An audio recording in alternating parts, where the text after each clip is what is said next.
Hello everyone, welcome to ఆర్ఎస్మై Telugu channel. ఇవాళ video వచ్చేసి ఇక్కడ ఈ హెయిర్ బ్యాండ్ అయితే కనుక మా పాప కోసమే చేస్తున్నాను. ఈ పర్టికులర్ డిజైన్ సెలెక్ట్ చేసుకొని నాకు ఇదే కావాలి అని చాలా రోజుల నుంచి అడుగుతుంది.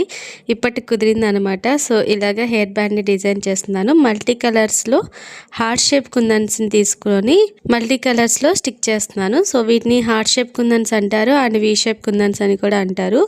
ఇవైతే కనుక గ్లాసీలో తీసుకున్నాను. సో మీరు ఒకవేళ మల్టీ కలర్స్ యూస్ చేసే వాళ్ళైతే కనుక ఒకసారి ఏ కలర్ తర్వాత ఏ కలర్ యూస్ చేయాలనేది ఈ విధంగా వీడియోలో గమనిస్తే మీకు అర్థమవుతుంది. నేను ఆల్రెడీ అరేంజ్ చేసి పెట్టుకున్నాను. సో సేమ్ ప్యాటర్న్లోనే స్టిక్ చేసుకుంటున్నాను అనమాట.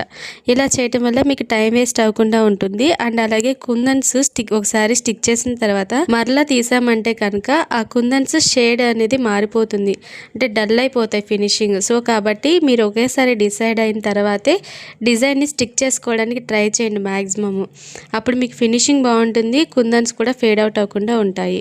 మీరు ఇలా silk thread bangles, hair accessories, invisible chains, sari pins order చేసుకోవాలి అనుకుంటే స్క్రీన్ మీద కనపడుతున్న వాట్సాప్ నెంబర్కి మెసేజ్ చేసి ఆర్డర్ ప్లేస్ చేసుకోవచ్చు. ఇదే ప్యాటర్న్లో స్టిక్ చేసుకోవాలి. మిడిల్లో వచ్చేసి ఫస్ట్ స్టార్టింగ్లో డ్రాప్ షేప్ కుందన్ని స్టిక్ చేసుకున్నాను గోల్డ్ కలర్లో. సో మీకు నచ్చిన కలర్, మీకు నచ్చిన షేప్ కుందన్స్ని స్టిక్ చేసుకోవచ్చు. ఫైనల్ అవుట్పుట్ అయితే ఈ విధంగా ఉంటుంది. సో ఈ వీడియో మీకు నచ్చినట్లయితే లైక్ చేయండి, షేర్ చేయండి, ఛానల్ని సబ్స్క్రైబ్ చేసుకోండి. Thanks for watching this video. Thank you.